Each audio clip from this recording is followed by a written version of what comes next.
Heading डालेंगे important terms.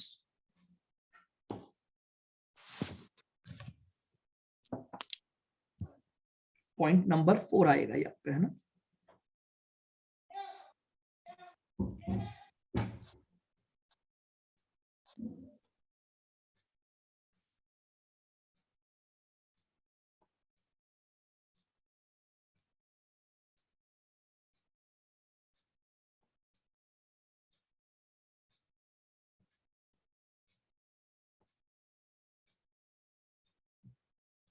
Important terms.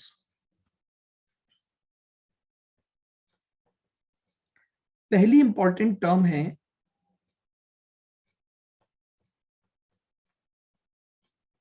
Term of bill.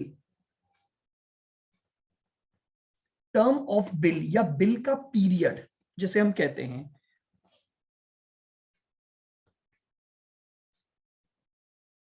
लिखें the period between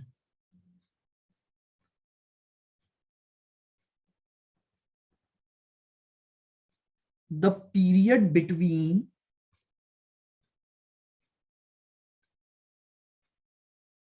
the date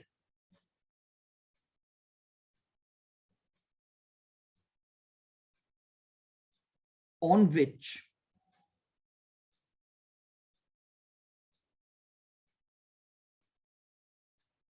a bill is drawn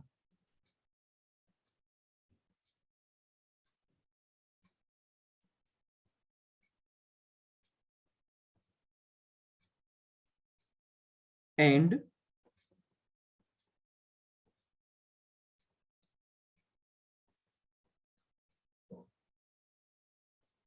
the date on which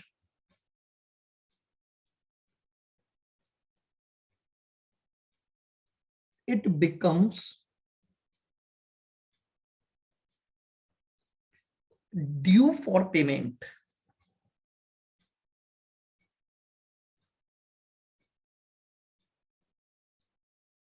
is called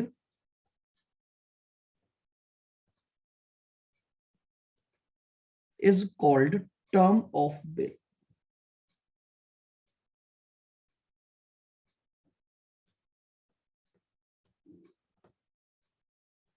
लीजिए बिल्कुल simple सी definition है, जिस दिन bill draw किया गया वहां से लेकर जिस दिन इस बिल का पेमेंट ड्यू होगा, वो जो टाइम गैप आपका है उसी टाइम गैप को हम क्या बोलते हैं, टर्म ऑफ बिल बोलते हैं। ये देखिए जैसे मान लीजिए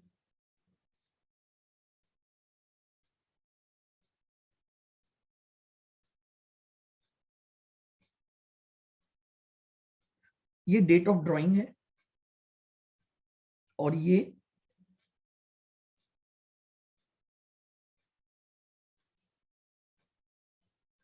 पेमेंट डेट है, ठीक है। अब मान लीजिए इसके बीच में ये जो गैप है वो 3 महीने का गैप है।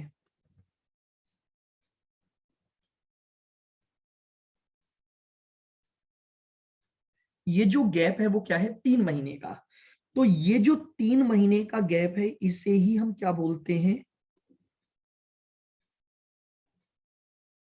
टर्म ऑफ बिल बोलते हैं। इसी को क्या बोला जाता है, टर्म ऑफ बिल बोला जाता है। जिस दिन आपने लिखा वहां से लेकर जिस दिन वो पेमेंट के लिए ड्यू हो गया, उस पीरियड को हम क्या बोलते हैं, टर्म ऑफ बिल के नाम से जानते हैं।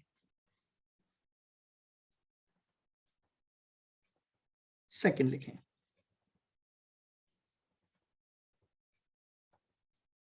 Due date.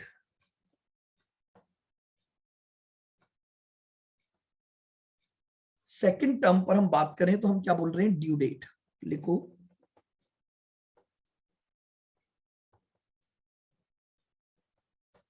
Due date is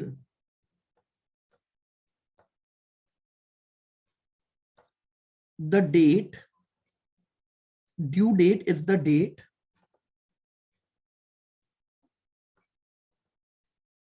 on which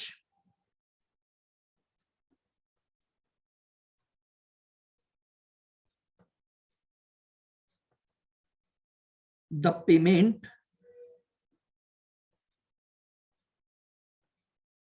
of the bill, on which the payment of the bill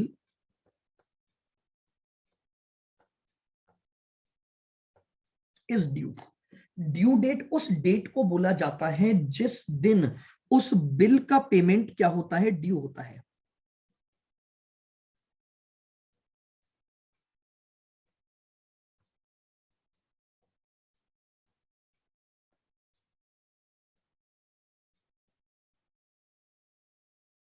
मान लीजिए अगर आपका कोई बिल एट साइट है, बिल एट साइट का मतलब होता है जब उस बिल को देखा जाए, यानी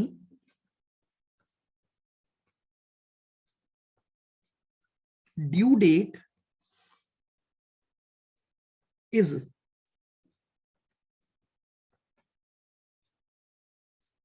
the date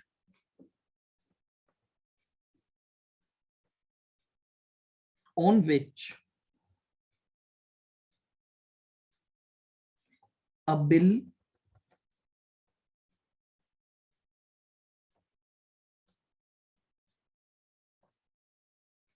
is presented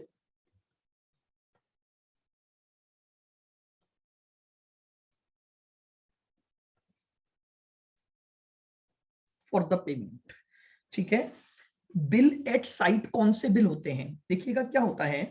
bill at site का मतलब होता है जैसे ही उसे क्या किया जाए, पेमेंट के लिए प्रेजेंट किया जाए, तो वही डेट उसकी क्या बन जाएगी, बिल की ड्यू डेट बन जाएगी।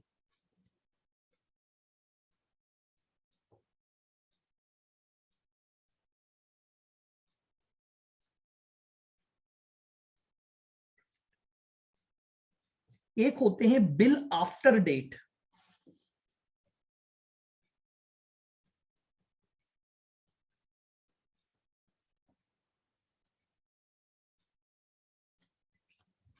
Due date will B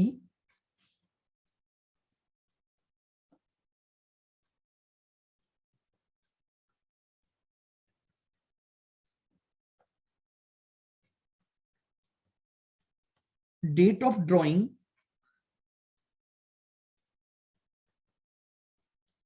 plus term of bill. Bill after date का मतलब होता है कि जिस दिन आपने लिखा और जितने पीरियड के लिए लिखा, अगर उसमें वो टर्म जोड़ दें तो जो डेट आती है वो क्या कहलाती है, उस बिल की ड्यू डेट कहलाती है।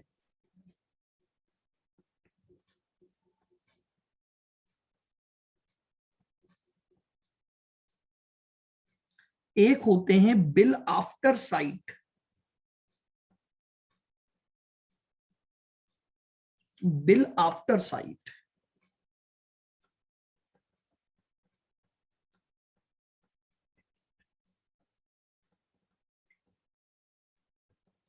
Due date will B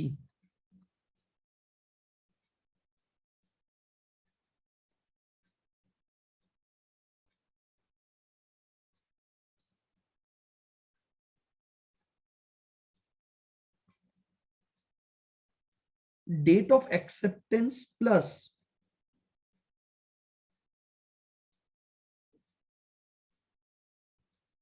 term of bill. ये लीजिए, बहुत ध्यान से समझना, मैंने तीन बातें आपके साथ डिस्कस की। सबसे पहले तो मैंने आपको बोला ड्यू डेट का मतलब समझिए। तो ड्यू डेट का मतलब है वो डेट जब वो बिल जो बनाया गया है वो पेमेंट के लिए ड्यू हो जाएगा। अब जो बिल बनाए जाते हैं वो तीन तरह के बनाए जाते हैं, bill at sight, bill after date और बिल आफ्टर साइट। तीन तरह के बिल हमारे पास होते हैं। बिल एट साइट होता है, बिल आफ्टर डेट होता है और बिल आफ्टर साइट होता है। सुनना, बिल एट साइट का मतलब होता है जिस दिन देखते ही पेमेंट करना। अगर मैं हिंदी भाषा में बात करूं तो सिंपल भाषा में बोलूंगा बिल एट साइट, देखते ही पेमेंट करना। तो जैसे ही वो बिल पेमेंट के लिए प्रेजेंट किया जाता है, तो जैसे मान लो मैंने आज के दिन वो बिल प्रेजेंट किया फॉर द पेमेंट, तो वही दिन उसकी ड्यू डेट बन जाएगी। यानी ड्यू डेट कोई फिक्स नहीं है यहां पर। बिल एट साइट में सबसे इंपॉर्टेंट बात यही बात है, उस डेट को ड्यू डेट माना जाता है जब उस बिल को आप क्या करते हो, पेमेंट के लिए सामने वाले को प्रेजेंट करते हो। Bill after date, bill after date का मतलब इतने समय बाद ही पेमेंट होगा। तो उसकी ड्यू डेट कैसे निकाली जाती है, जिस दिन लिखा प्लस जितने समय के लिए लिखा। डेट ऑफ ड्रॉइंग में अगर मैं टर्म ऑफ बिल ऐड कर दूंगा तो मेरे पास जो ड्यू डेट आएगी वो कहलाती है बिल आफ्टर डेट की ड्यू डेट। एक बिल होता है आफ्टर साइट, यानी देखने के बाद ही उसका टाइम डिसाइड होगा। यानी जिस दिन आप बिल लिखते हो वहां से काउंटिंग चालू नहीं होती है। जब सामने वाला उस पर अपनी एक्सेप्टेंस दे देता है, जैसे राम ने मोहन पर बिल लिखा, तो मोहन जिस दिन उस पर साइन करके एक्सेप्ट कर लेगा, वहां से उसमें टर्म ऑफ बिल जोड़ दो, तो जो डेट आएगी वो उसकी क्या कहलाएगी, ड्यू डेट कहलाएगी। तो तीन तरह के बिल हमारे पास हो सकते हैं for the purpose of due date: bill at sight, bill after date और बिल आफ्टर साइट। क्लियर है बिल्कुल? बिल एट साइट, जिस दिन आप पेमेंट के लिए प्रेजेंट करोगे वही उसकी ड्यू डेट होगी। बिल आफ्टर डेट, जिस दिन बिल लिखा वहां से उसमें प्लस कर दो जितनी भी बिल की टर्म है, तो वो बिल आफ्टर डेट आ जाएंगे। और बिल आफ्टर साइट का मतलब है जिस दिन उसे एक्सेप्ट किया गया उसके बाद उसमें टर्म ऑफ बिल ऐड किया जाएगा। लिखें थर्ड पॉइंट,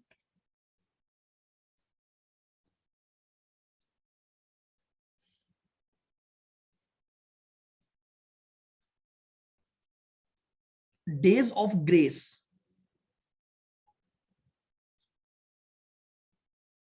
ग्रेस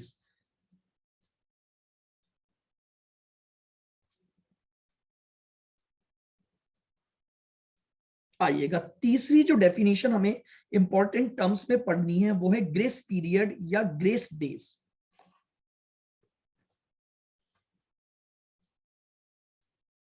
लिखें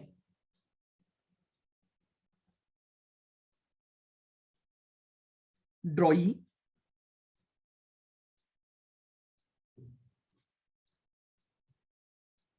is allowed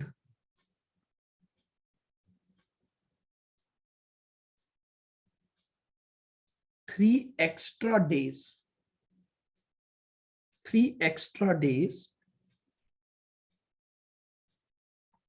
after the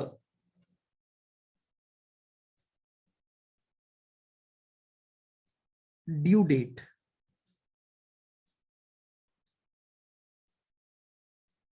of bill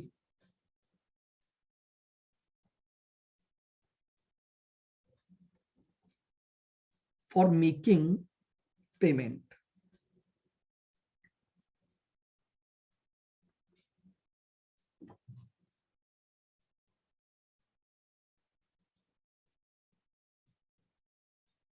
Such 3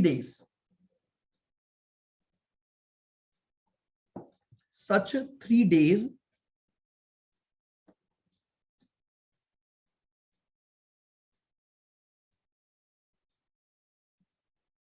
are known as such 3 days are known as days of grace.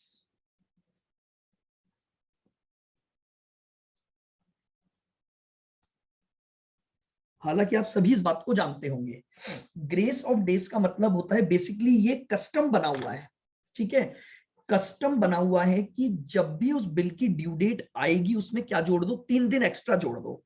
तो अगर आपसे किसी भी क्वेश्चन में ड्यू डेट मांगी जाए तो ड्यू डेट में आप क्या करोगे, प्लस उसमें ग्रेस पीरियड ऐड कर दोगे, तो आपके पास तब उसकी एग्जैक्ट पेमेंट ड्यू डेट आ जाएगी।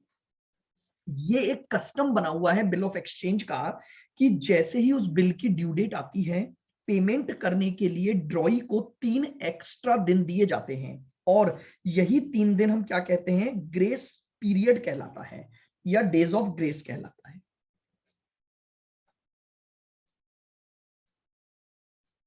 पॉइंट नंबर 4,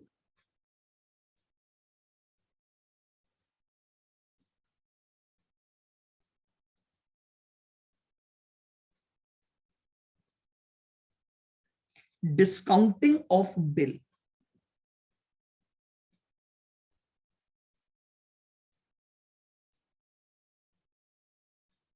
एक टर्म हम यूज करेंगे आगे जाकर, कल भी हमने बात की थी डिस्काउंटिंग पर वर्ड पर,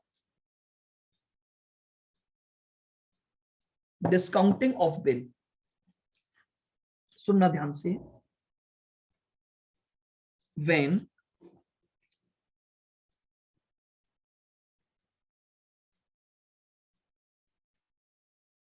bill is encashed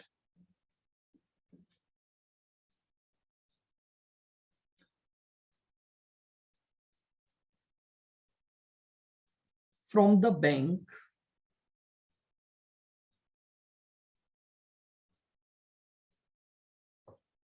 before its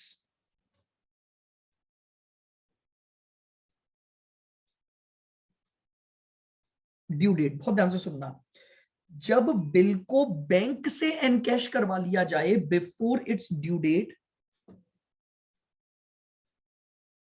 it is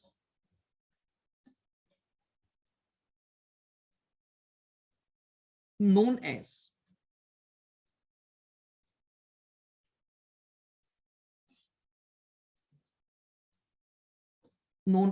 discounting of bill।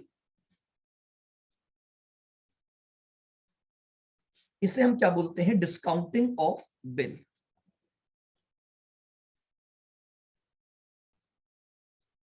Bank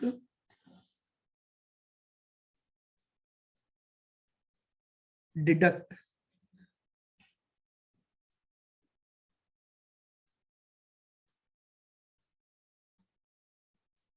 it's charges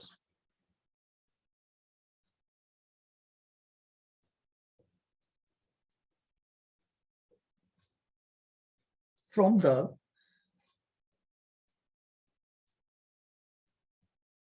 amount of bill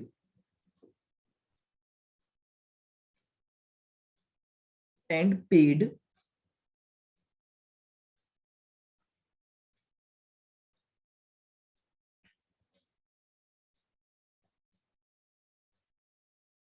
balance amount to drawer।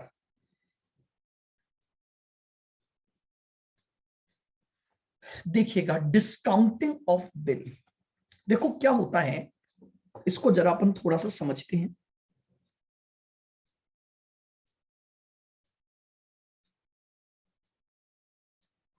ये ए है जो बेसिकली ड्रॉअर है,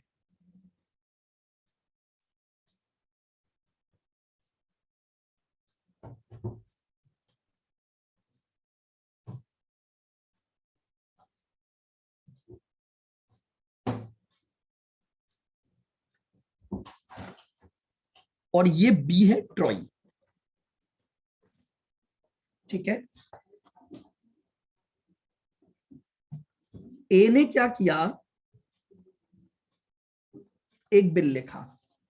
ठीक है, ए ने बी पर एक बिल लिखा और बी ने उसे एक्सेप्ट करके वापस किसको दे दिया, ए को दे दिया। तो ए तो बना ड्रॉअर और बी कौन बना, ड्रॉइंग।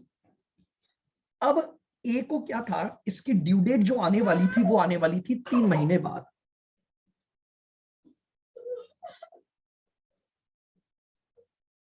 ड्यू डेट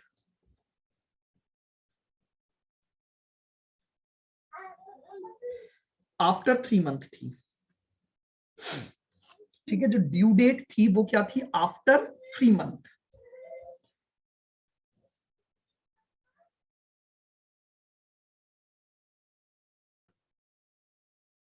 हाँ जी।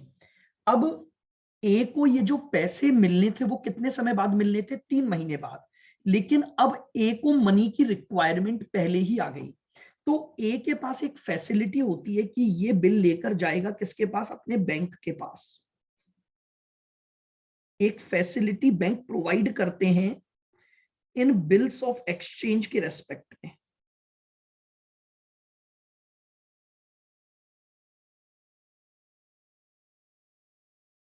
जो ए है वो किसके पास जाएगा? बैंक के पास जाएगा, और बैंक के पास जाकर एनकैश द बिल।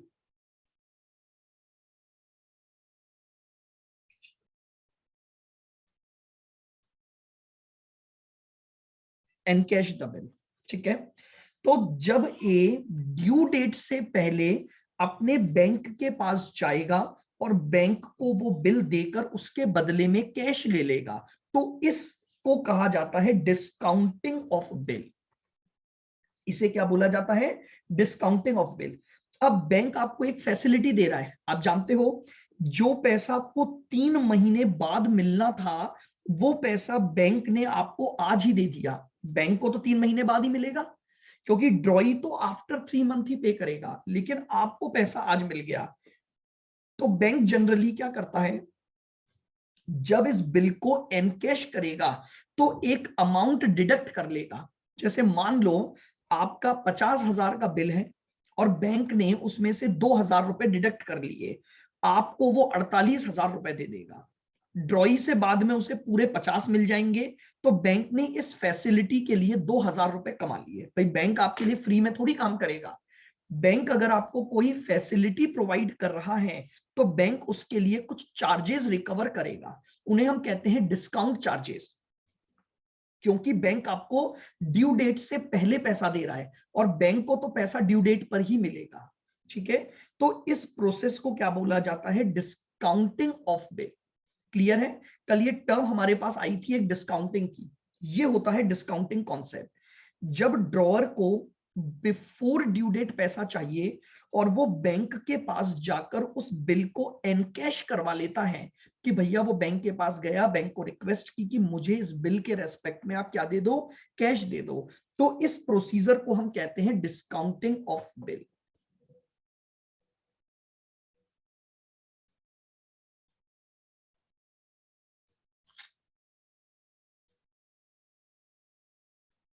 क्लियर? बिल्कुल। और इस प्रोसेस के लिए बैंक आपसे चार्जेस रिकवर करेगा। लिखें अगला इंपॉर्टेंट टर्म। सर इसको बैंक से बट्टे पर बुना लेते हैं वही की? हाँ जी, बिल्कुल वही होता है। हिंदी में इसको बट्टे पर भुनाना बोलते हैं, और इसे ही हम बोल रहे हैं डिस्काउंटिंग ऑफ बिल कॉन्सेप्ट। आइए पॉइंट नंबर 5।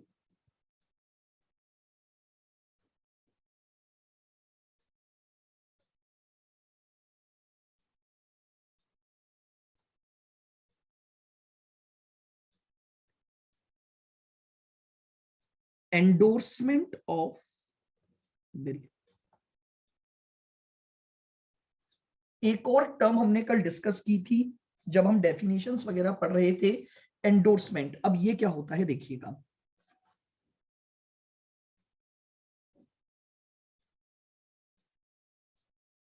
लिखें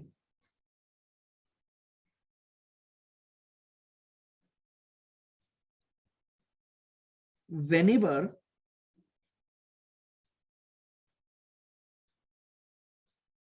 drawer of bill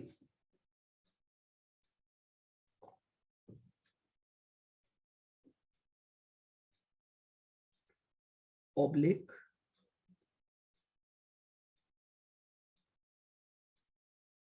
holder of bill, जब बिल का ड्रॉवर या बिल का holder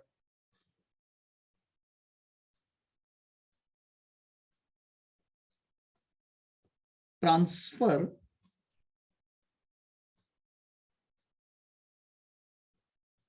the title of bill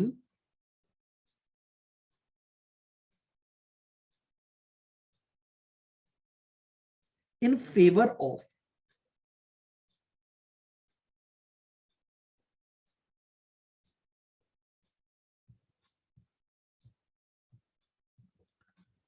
his और हर क्रेडिटर्स। बिल का होल्डर जब उस बिल का अधिकार, बिल का टाइटल किसको दे देता है, अपने क्रेडिटर को ट्रांसफर कर देता है, comma, known as endorsement of bill,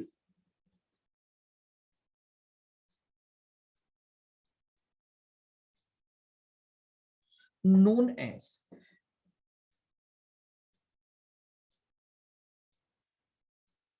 endorsement of bill. इसे क्या बोला जाता है, एंडोर्समेंट बोला जाता है। देखिएगा,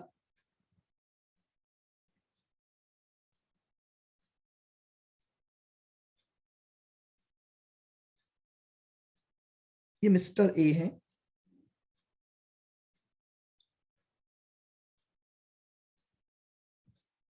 और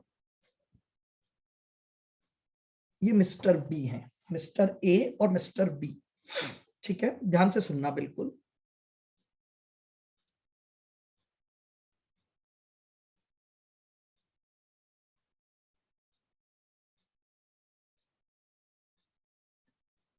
bill draw for 3 month. A ने बी के ऊपर एक बिल लिखा, तो इसका मतलब ये तो बन गया ड्रॉअर, और जो मिस्टर बी है वो बन गया ड्रॉई।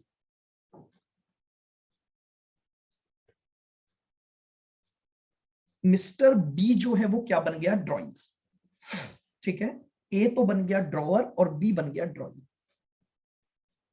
नाउ अब क्या हुआ कि ये जो ए है ना, इसका एक क्रेडिटर है, यानी जो इससे पैसे मांगता है।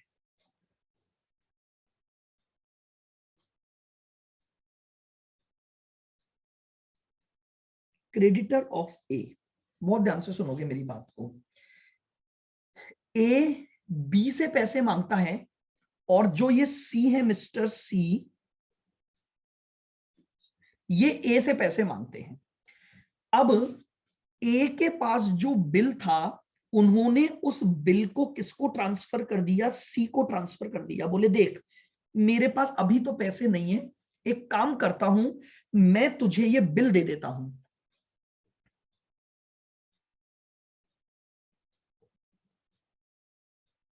ट्रांसफर द टाइटल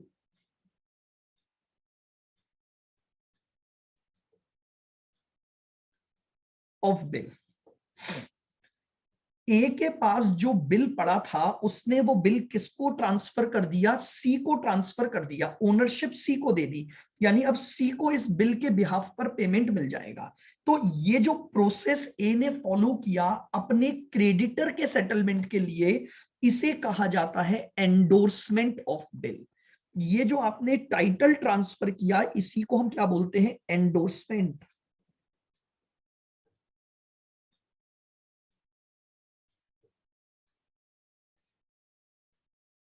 यानी जब एक बिल का होल्डर अपने बिल के टाइटल को किसी दूसरे पर्सन को, जो उसका क्रेडिटर है, उसके फेवर में ट्रांसफर कर देता है, तो इसे बोला जाता है एंडोर्समेंट करना। अब यहां पर ये जो ड्रॉअर है वो तो बन जाएगा एंडोर्सर, और जिसे बिल ट्रांसफर किया गया है वो बन जाएगा एंडोर्सी। नाम, इनकी जो पोजीशन है वो चेंज हो गई।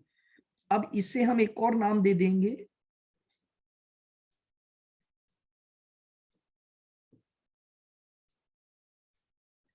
ये तो बन गया एंडोर्सर।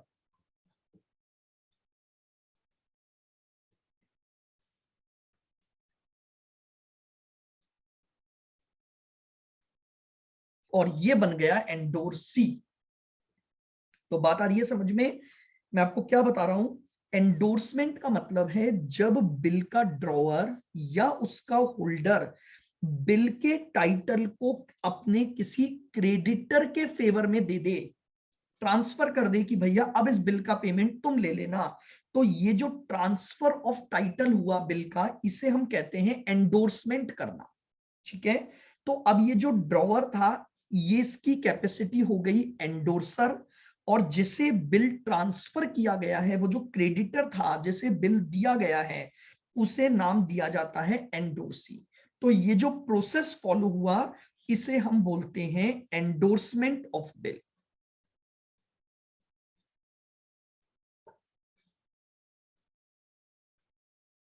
तो लीजिए एक और डेफिनेशन हमारे पास इंपॉर्टेंट टर्म काम आई, एंडोर्समेंट।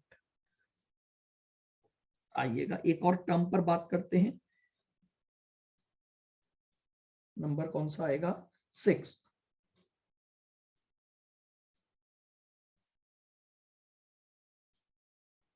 आइएगा,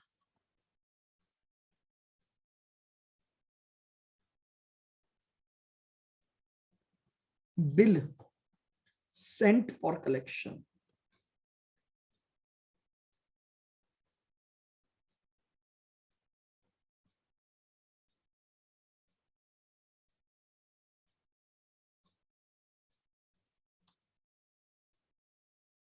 देखें,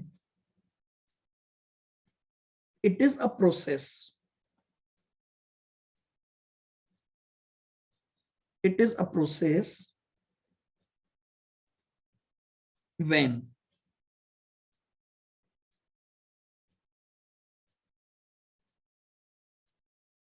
the bill is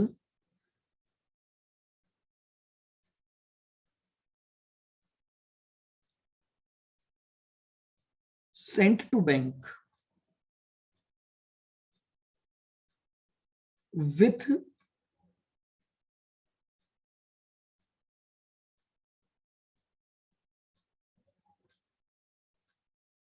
instruction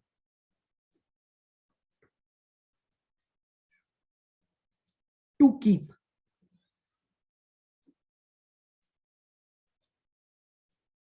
the bill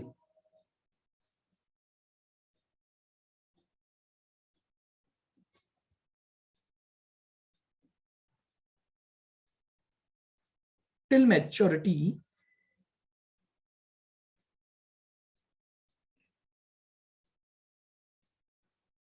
and collect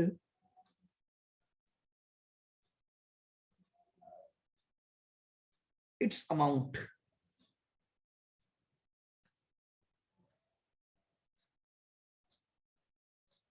from the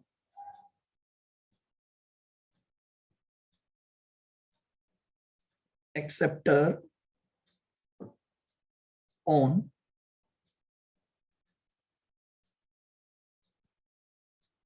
the date of maturity।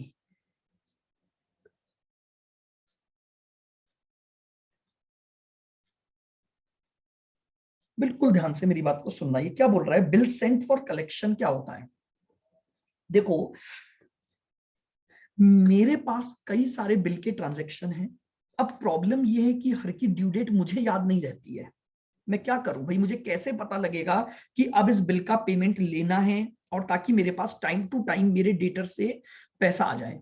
तो मैं क्या करता हूं, मैं ना बैंक की सहायता लेता हूं।